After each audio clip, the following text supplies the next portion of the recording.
my camera cut off on me.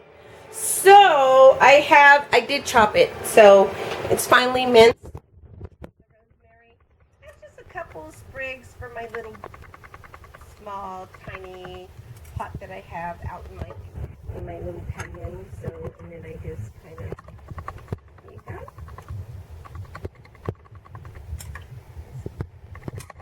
Now I'm just going to add my pepper, a big fat pinch of pepper,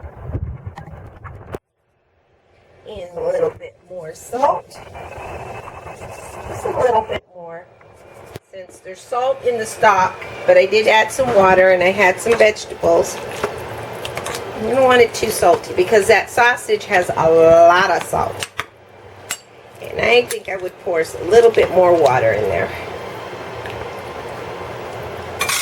Let's taste it. Make sure the flavors are good.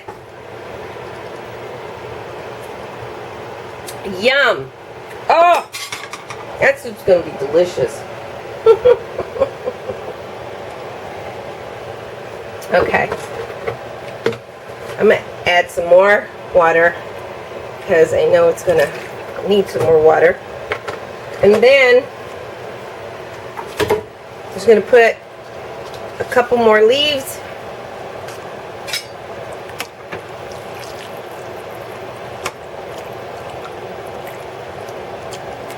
Okay. A couple more leaves in there, like that. And then I'm going to cover it and let it simmer. Alright, honey. I mean, I was thinking about my daughter just a second ago. Alright, honey. Alright, now I'm going to let this simmer, and then I'll show you the results. And it's going to be a delicious white bean Tuscan soup. Alrighty, I'll see you in a little bit.